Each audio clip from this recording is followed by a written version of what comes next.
Good morning, everybody.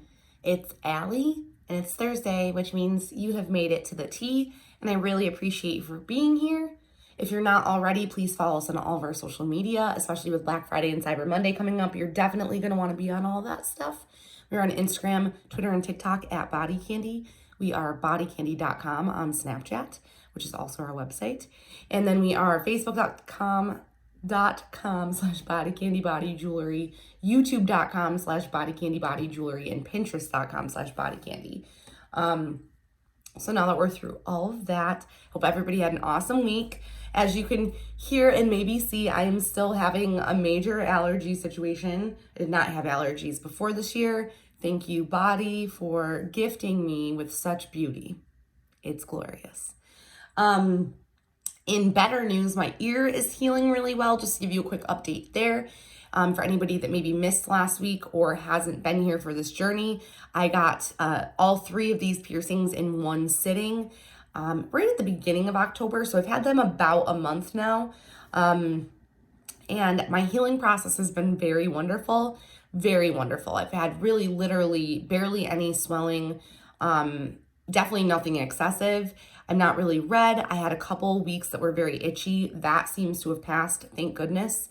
I would say the last week and the week before were very itchy. So I'm really glad that seems to all have evened out. I did have my threadless end changed on my helix last Tuesday, and have had no issues with that, which is fine. I didn't have the post change, and I actually went to a shop and had them change it for me. So there was little to no trauma to my piercing, which is what you should do if you get bored. I was not necessarily bored. They had this little monstera leaf. See, you shouldn't touch your piercings. I just touched them. But this is a cute little monstera leaf that I need to move around with my tweezers just to make sure it settles back in. You do not have to twist your jewelry around to help heal. That's actually doing the opposite. But I do want to fix that so it's nestled back in my ear. Keeps it from getting caught on stuff. So with all that, I felt like since I've been kind of doing updates and things, it all just kind of fits together with answering a few of the more unique questions that I get submitted for the Dear Allie email, which goes out on Saturdays. If you're interested in sending me a question, you can send it to dearallie@bodycandy.com. Please don't send me any medical emergency questions. Go to your piercer, go to your doctor. Please don't let your ear fall off. Excuse me. I don't always see things right away, and I'm also not a medically trained piercer or a medically trained professional in any way. So when I get these, sometimes I panic because I'm like, oh my God, you haven't had a response in like 3 days. And I just want you to be safe. So these ones were just interesting ones that were not necessarily as time sensitive, but things that I thought should be addressed. So one, I kind of just touched on with my ear, is that I didn't change out my post, but I changed the threadless end. I want to say the name is Tomaya. It's spelled very beautifully, and I hope I'm not butchering that. But the question that came in is about a tongue piercing that was done on October 26th, so last week. And my piercer told me I can change my tongue ring out and switch it to something else in 7 to 10 days. I was wondering if that's safe to do. First of all, thank you for reaching out. I stress all the time not to change your jewelry. This to me sounds like healing information given very poorly. My question is going to be, or my assumption is going to be here, which, see, this is why this is very dangerous to give medical advice over a computer always. You should always go in person, because assuming makes an ass out of you and me. That's how you spell it too.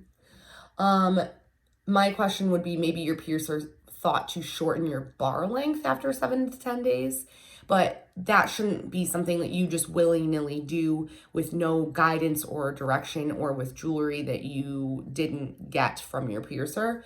So maybe your piercer should have said, come back in 7 to 10 days to get a shorter bar. I would definitely clarify that. Also, make sure you're going to a reputable piercer. I always struggle with this stuff because I know a lot of people have friends that are piercers and things like that. Just because they're your friend does not mean that they are properly trained. I'm making a lot of assumptions. I'm just covering some bases. But all in all, I would maybe find a more reputable piercing shop in your area. Message them, send them an Instagram DM, call them, however they prefer to be contacted, and just kind of shoot this info over to them. I'm going to assume that you just need a downsize and you should go back to a parlor for that. That is the last time I will wrap that information up. Okay. The next question that I got, I did actually respond to privately also because I wanted to make sure that this was addressed a little bit more quickly.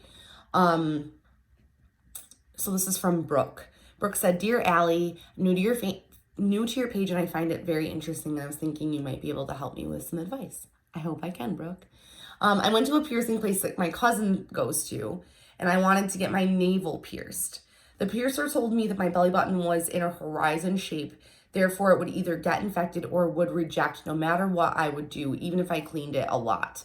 Have you ever heard of this kind of situation before? Involving navel shapes being bad for piercings specifically. And also, should I seek out a second opinion from another place? I have low confidence, especially when it comes to my stomach, and I really feel like a navel piercing would help boost my self-confidence. I responded to Brooke and said, yes, absolutely. Anatomy can always affect a piercing. Does not matter where it is. Your ear not being having this edge or having a lot more of an edge, or maybe your tragus. Some people barely have a tragus. Some people barely have spot for a doth or a rook. There's all sorts of anatomical differences, and belly buttons are no different. Can it affect healing?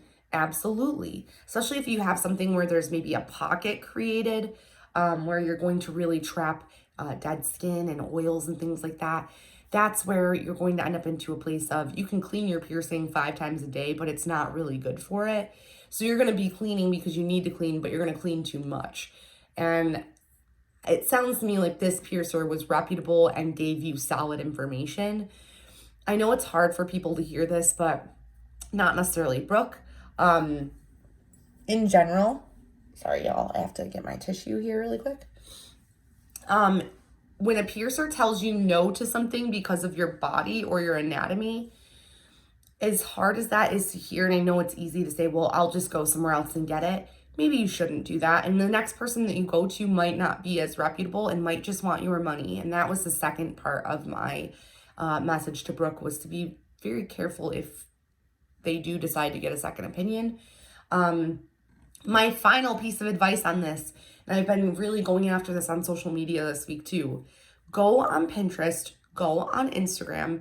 If any of you are on Instagram and you want recommendations on accounts, I can totally send them over. I've been sending them to a lot of people. There are so many cool piercing options that you can do. Belly buttons, ears, all sorts of stuff. We get lots of, hey, my lobe piercings are crooked. Cool. Stacking lobe piercings is cool now. There's all sorts of neat layouts and stuff you can do on your lobes. Same with your belly button. Maybe you can't get the top of your belly button pierced, but maybe you can do the bottom. Maybe you can do a side. Maybe you can do both sides. Maybe you can do some surface piercings around them. We've seen some crazy stuff.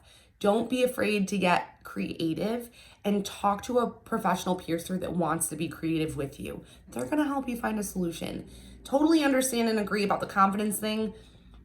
I love having my belly pierced. I know it helps a lot of people. I love it. It makes me feel so good about myself. And I totally could see you feeling good. But also, I'm sure you're probably so beautiful. And don't let a piercing be your hang up about whether you feel confident or not. There's 2 parts to that. I understand the confidence because I have it, but also I hope that you find your self-confidence without it in general, because you deserve it. All right, we really went on this week. We had lots of stuff to talk about. Thanks so much for being here. Black Friday and Cyber Monday are coming. Put it on your calendars. Our first Black Friday live stream will be at 1 o'clock on Black Friday, which is the Friday after Thanksgiving. And we will have all sorts of giveaways. We have our normal Friday live every week at 1 o'clock Eastern Standard Time. So make sure you come hang out tomorrow. Try to win a monthly club of your choice for a year for free. I'll see you guys soon.